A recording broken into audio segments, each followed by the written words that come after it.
Mula pa rin dito sa makasaysayang Mall of Asia Arena sa isang napakagandang Sabado mga kapamilya. Kayo pa rin ay nanonood sa ABS-CBN Sports in Action sa patuloy na live and exclusive coverage ng pinakamasaysayang ligang pangkolehiyo sa bansa. Ito po ang opening day ng NCAA Season 91 na may temang Engineered for Sports Excellence in the New Decade.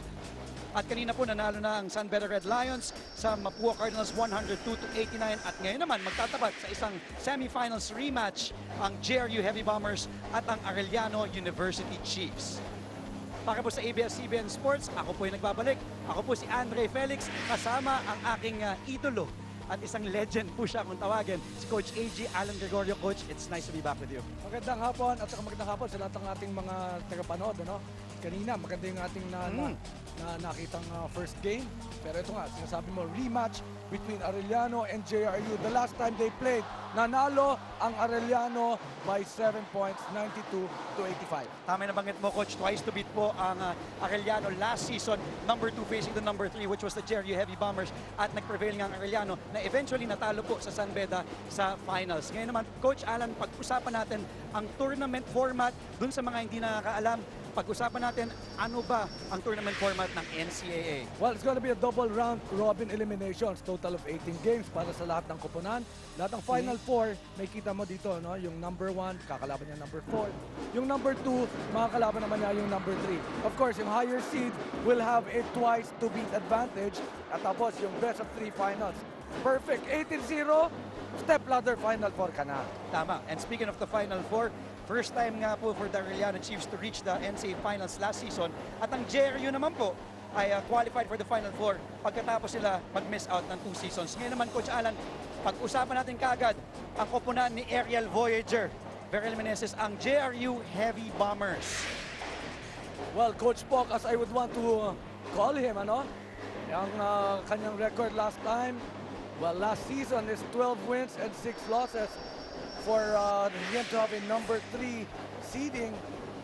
Ito nga, may kita natin, he lost Arellano in the Final Four, pero ang kanyang mga holdovers, itong si Abdul Razak, Abdul Wahab, si Tate Teodoro, kanina pa natin pinag-uusapan, si Gio Lasqueti, Dave Sanchez, pero ito ang mga talagang malaking nakuha ni Coach Poc. Sabi nga natin, si Paulo Pontejos, si Darius Estrella, Chris De La Paz, at saka si Ay Lagnini, si Potucci. Si Abdel Potucci. Papakita mo banggitin yung Potucci. Ang hirap eh.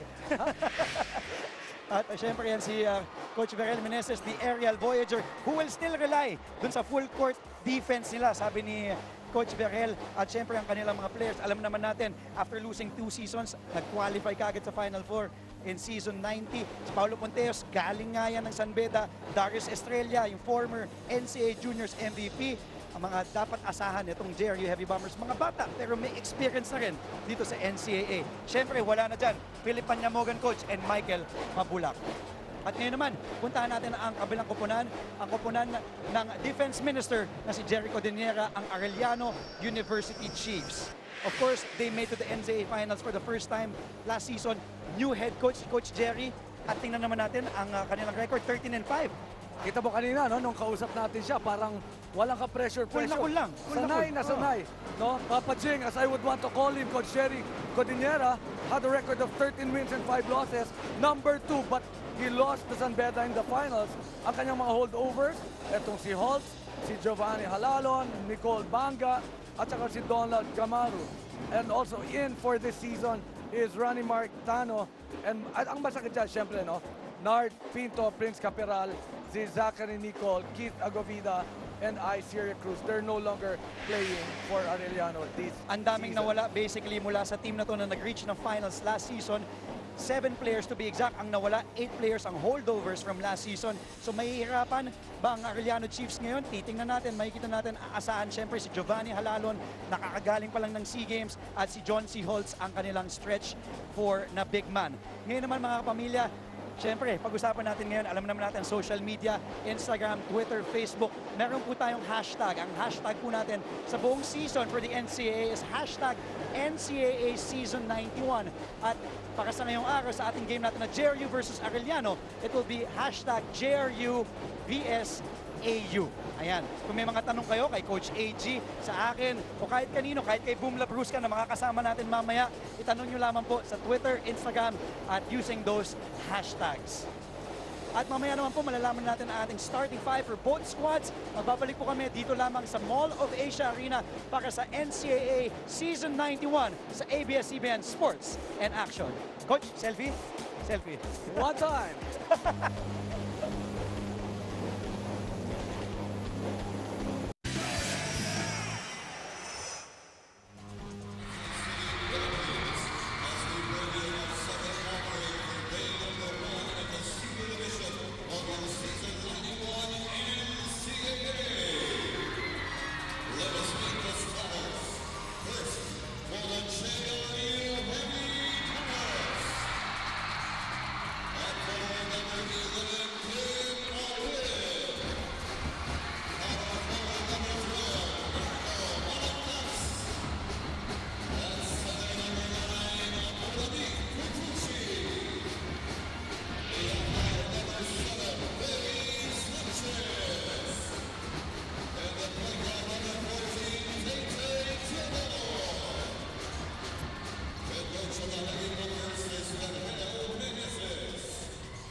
Kami po ay nagbabalik dito sa ABS-CBN Sports and Action. Ang pagbabalik po ng pinaka-prestiyosong ligang pangkoleyo or the oldest collegiate athletic league in the country, ang NCAA. Tingnan natin ang starters, Gumaru, Halalon, Banga, Enriquez, and John C. Holtz para sa Arellano University Chiefs. At para naman sa kupunan ni Coach Verel Meneses, si Sanchez, Tay Chodoro, si Potucci, Balagtas, and etong si Orin. Kanina, nung pinasok natin sila sa kanilang mga dugouts, ano, nakikita mo, no? That yung pagka-veterano ng mga kanilang mga coaches is really being put in place, lalong-lalo na sa ganitong mga opening day ball games. Tama yung coach. First possession natin sa JRU Heavy Bombers sa nakadilaw ang Arellano University Chiefs. Naka-asul. Magandang hapon Pilipinas. Tay Chodoro kagad. Kaliwete ito. Alam naman natin he has that go signal right away to shoot for Coach Verel Meneses. Well, you know that Coach Verel is very excited about this young man. Sabi nga ni Coach Verel, if you need points, hindi siya mag-aatubili na mapuntahan itong si Tay Chodoro. And of course, we're going to be expecting yung running game na gagawin itong koponan ng JRU. Takbo kagad si Sanchez doon. Wala ang kanyang floater. Rebounded right away. Dibanga, Halalon inside. Wala pa rin. Itong, we're still scoreless. 50 seconds na ang nakalipas dito sa ating first quarter. Ang rematch ng semifinals between JRU and Arellano. Sanchez playing the point guard here for JRU. Balagtas. Ito ang set play ng JRU. Very patient with the ball, but if all else fails, they will go to this man, Chodoro. He gets the basket right away for JRU. Tatlo pa lang tinitira nila. Dalawa galing dito kay Chodoro. Pero sabi ni Coach Verel, he would like itong si Chodoro to get involved in the offense early on dito sa laro. And of course, Arellano known to run their triangle, but if all else fails, pupunta tayo kay Halalon with the pick and roll na kick out kagad doon. Agawan ng bola at mapupunta si JRU at tumatakbo. And Chodoro is right ahead of the pack. The ball slipping through his hands and turnover for JRU. Balik ang bola sa Arellano. May kita mo naman yung effort nito si Giovanni Halalon, not allowing the fast break for JRU. He was the one who gave yung assist, ano? Pero nung nag-mintes, siya pa rin nauna to sprint down to the paint. Of course, as we all know, Giovanni Halalon, coach, course, he played for the SEA Games. Alam natin may iniindang injury yan na hyperextend yung kanyang kanang balikat. But he is 80% to go, sabi kanina ni Vanny.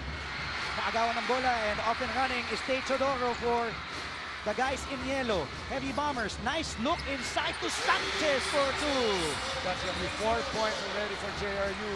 Arellano hindi pa nakaka-score dito sa season 91. Kala mo, fourth quarter na. Grabe ang energy natin dito sa Mall of Asia Arena. Talagang excited ang lahat na nakabalik ang NCAA sa ABS-CBN Sports. Halalon with the floater, wala. Tatakbo na naman, walang katigilan takbuhan, but naagaw ni Vanny from behind. Ang bola from Sanchez. Gumaru. To their big man, no go. At tira ni Holtz doon, alam natin, tira ni Holtz yun, but inside ito si Bangkad. Ito yung talagang gagawin ni Enriquez. That is what he does for Arellano, just to bang inside. Pantin mo si Holt, so pati siya nag-gawin pressure dito para kay Coach Jericho Rivera. They would want to ensure na ang JRU is not allowed their running game, but this is a good pass. Oh, that was a good pick and roll. Putucci. Napakahirap sabihin ng pangalan. Abdel Putucci, huwag mo na pahirapan, Coach Alan. Padaliin natin. Ano sabi ni Coach Berhel? Abdel na lang. Abdel na lang, wag mo Putucci. And Putucci gets the ball right on cue and looking for a point guard. Ibibigay niya dito kay Chodoro. Here's Tay. Trying to get the foul, and he does fish for the foul kay Gumaru. Ito na rin experience ni Tay Chodoro to get the foul using that crossover, and first personal ang itatawag dito kay Gumaru. Offensive prowess, pinakita agad dito si Tay Chodoro. Konting crossover, no? Tapos up fake, nasa ere na. Tingnan natin, trending po tayo sa Twitter, hashtag NCAA Season 91. Maraming salamat po mga pamilya, nasaan ka man, Luzon, Visayas, and Mindanao. We are trending worldwide. Thank you so much. Doon po sa nanonood din sa TFC.TV, sa mga kapamilya natin all around the world, nasaan ka man. Tingnan natin, Coach AG, ang field goal story and the numbers. Run the numbers, Coach. Well, the score right now is 72. JRU is on top by 5 points. Pero kita mo yung field goals, no? 3 out of 5 already for JRU. Struggling in offense is Arellano, but that's a great pass on the part of Giovanni Halalon. So it's now 2 out of 8. 20% for Arellano. Pero masyado pang maaga, no? For some numbers analysis. Talagang pupunta sila kay Giovanni Halalon. Kung mag-end of the world na, kay Halalon tayo pumunta. Oh, shot from the outside for a rin. Shot clock was ticking down. Enriquez up ahead. May bangga doon. But nice block that time around para kay Marco Paulo Palagtas. It will be a traveling. Napadami ang tapak doon ng Arellano. That was called on Sanchez. Timeout, first timeout on the floor. 7-4 ang ating score. Lamang po ang JRU. Magbabalik po kami dito lamang sa ABS-CBN Sports in Action. Kasama ko ngayon ang mga students from JRU Heavy Bombers at sobrang taas ng energy dito. Hi guys! Anong year nyo na? We're first year college! First year, ibig sabihin first game nyo to, tama? Yes! Sobrang excited kami! O titignan natin kung gaano nyo kakilala ang inyong mga players. Sino ang favorite players nyo? Sino yun? Abdul! Bakit? Ako ni Daniel! Pwede siya, Abdul na sobrang galing niya! Thank you! Guwapo daw. At dahil guwapo daw, back to you, Dre and Coach Alan G. Salamat sa atin. Ito din gwapong kasama natin na si Boom Labrusca. Walang iba tayo nakinig kundi tilidan, Coach. Oo nga, no? Hindi ko lang kung nag-interview o gusto mong hawakan lang si Boom. Kung ikaw din pinadala doon, malamang nagtilian din yung mga fans natin. Balik tayo sa ball game. Halalon with a kick out. He gets the offensive rebound. Halalon still scoreless, but nice tip in that time around. Para dito kay Nicole John Banga, the 6'5 forward, third-year man for Arellano. Actually, that's one thing that Banga can really do, no? Itong kanyang physicality. Apelido pa lang eh, Banga nga eh. Diba? Inaantay ko sa iyo. What's in the name? What's in the name? Yan ang mga tirada dyan. Kita mo pumasok si Pupucci, binangga agad. Nahuli na naman ng MMDA itong si Chodoro na parami ng steps na patawid. Traveling called on Tate Chodoro. As we take a look at Banga. Where's number 8 for Arellano? Third year playing for the Chiefs. Halalon, they swing it over. Balik na naman kay Vani. Giovanni Halalon, sabi niya, pick and roll tayo, set it up with John C. Holtz. Vani, nice look inside kay John C. Holtz. Everything but the shot for Holtz. And Patucci being scrambled there and surrounded by too many teammates at napagalitan itong ni Ariel Voyager, Verel Meneses. Sabi, may libre kang teammates o rin sa kabilang corner, hanapin mo. Hindi, yun kasi nagiging problema na usually yung mga right-handed guys, gusto nila sa may kanan lang sila pumupunta. Well, a lot of skills really needed for this young man. Na minsan, nilalagay talaga sila sa kanan, pero yung teammates nila nasa kaliwa na. Tama. Isang puntos ang pagitan dito sa dalawang teams na ito ngayon, JRU and Arellano. 4:21 ang nalalabi sa first quarter. Maraming salamat for watching wherever you may be. ABS-CBN Sports in Action, Balls HD, TFC.tv. Ako po si Andre Felix, kasama po si Coach A.G. Alan Gregorio. Almost a turnover, but Banga using his body. Ito yung kagandaan ng isang Banga. Alam, kahit malaki to si Putucci, medyo mas malapad ng konti sa kanya. Alam niya kung paano gamitin at baliin yung kanyang tira. Well, that's a Jericho Dinero move there. Nakikita mo, no? A little up fake, tapos gumamit ng nice layup. Pero tumawi naman si Putucci sa kabila. Putucci with his second field goal. He has 4 points of the 9 scored for JRU. So this is really what we expected. Dikit sa simula, these two teams know each other very well. Kausap natin si Coach Barry Tobias kanina, assistant coach ni Coach Jerry. Well scouted itong JRU and Arellano ng isa't isa. Ang daming mintis ng Arellano mula sa loob, coach, sa shaded lane. Well, part of the excitement actually ng mga players, no, for playing their very first game.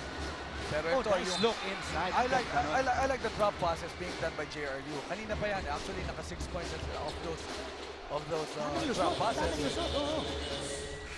So sinasabi siguro ni Coach Jerry, bakit nakakalusot? No? So ito yung mga thank you Direk Raul, yung kay Putucci a while ago. Alan Enriquez called for his first personal foul. So at the line is Kim Cyril Orin. He's listed at 6'1", shooting guard. Alam naman natin, he is a rookie. Kakampi to ni Estrella. Nabanggit natin ito si Orin. Sinabi ni Coach Verel kanina, ito yung dapat natin abangan, si Orin. Well, yung kanyang skills level is very, very high. As you can see, he made 2 free throws, but a while ago, maganda yung kanyang drop pass na ginawa kay Putucci. JRU on top. That is his shot. Actually, he has developed that shot through the years of playing dito sa NCAA. Now we've got a tie ball game. 11-all in this very exciting ball game. Vani Halalon, this is his strength. The drop pass, that was a nice look. Napakagandang pasa ni Vani kay Salado. Hindi siya naghahanap ng kanyang puntos. Itong si Vani Halalon. But this guy is definitely looking for his points. We talked about him. Teodoro forces Coach Jericho Dinera to call a timeout. Tabla po tayo. 13, JRU 13 ang Arellano. Magbabalik po kami dito lamang sa ABS-CBN Sports in Action. Ito po ang NCAA Season 91. Teodoro leading the way para sa JRU with 5 points. Putucci with 4. Para naman sa Arellano, it's Enriquez. Alan Enriquez leading the way with 4. Holtz with his 3-pointer. And we are tied at 13. Pasok na si Nichols as ang Phil-Canadian sniper para kay Coach Jerry Codinera. Mintis kagad on his first attempt. Well, a little too early, no? Coming from the bench, si Nichols. Medyo tumerada agad. Usually, sasabihin ng mga coaches, painit ka naman tunan. Si Jordan De La Paz handling the point now position. Third year man, nice look. Ito yung mga, kanina pa natin pinabanggit, puro drive ang mga guardian ng JRU sabay drop pass. But Halalon, being the veteran that he is, using his body, attacking that JRU defense, he will head to the line. May Bangana, may 2 free throws pa. But first, this nice dish coming from JRU. But going back to Arellano, nakita ni Giovanni Halalon, hindi pa nakaset yung depensa. So he had to attack. And he knows, kailangan niyang ma-involve sa offense for him to be a better playmaker.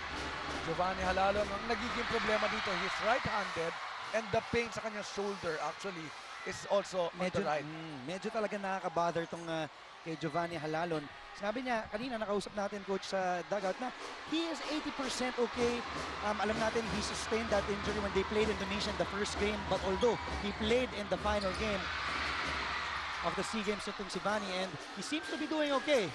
And on cue. Finally. With his first basket, believe it or not, for Giovanni Halalon. Minute and 59 remaining, full court defense being employed by Arellano. Ganda nitong laro to. We have to expect something big in this ball game. Hanggang dulo to.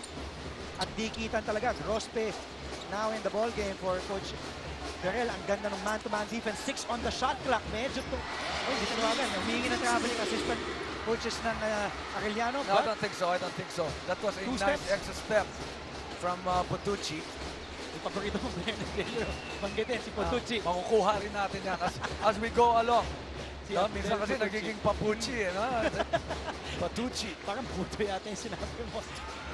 Deli kasi yun. Oh, nahanap kagad si Tay Chodoro all alone. Libre para sa layup kay Tay Chodoro, who puts JRU up by 4, 19-15. And that's going to be a 4-0 run. Good defense being employed by JRU. Itong si Holtz, sa labas naglalaro. Ito, pangalawang tira. That is why a shooter has to shoot. Yan ang laging sinasabi, no? Kanina lang naman sinasabi natin, masyadong maaga dahil medyo malamig pa siya. Alam mo, tinatawag ng mga fans ng Arellano, kanina nakausap ko yung mga supporter, tawag nila dito kay Phil Canadian Doc Nichols, siyang Clay Thompson ng Arellano University. Makikita natin ang pasa dito, but tingnan muna natin ang layup, libreng-libre ni Chodoro, and there's Nichols, who will keep on shooting. That is what a shooter does. Laschetti, nasa loob na, nakakita itong si Ponteos. Ponteos, tira agad from the corner. And they lose the ball. That was Jordan De La Paz, and a foul ang ibibigay ni De La Paz na may kasamang frustration na rin na namintis niya yung unang tira niya. Well, that's going to be a good foul, no? Not allowing fast break coming from Arellano. That's just going to be the second team foul coming from JRU. Biruin mo, no? Sa 41 seconds na lang pala ang nalalabi, pero kanina pa nagbabakbakan.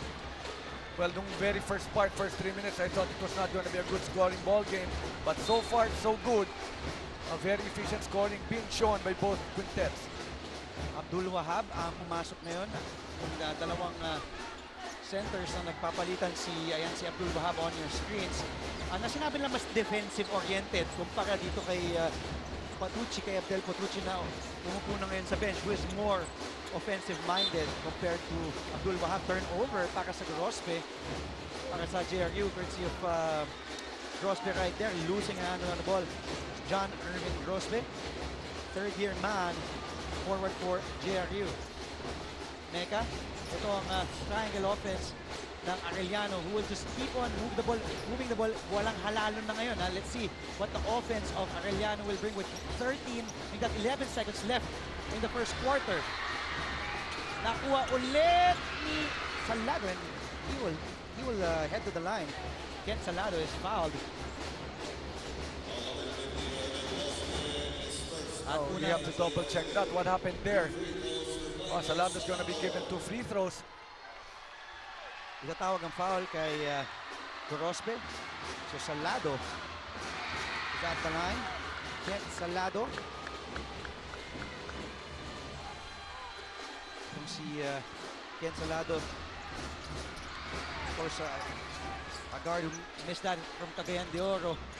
Oh, time winding down, and walang attempt ni Mark Tano to end the first quarter.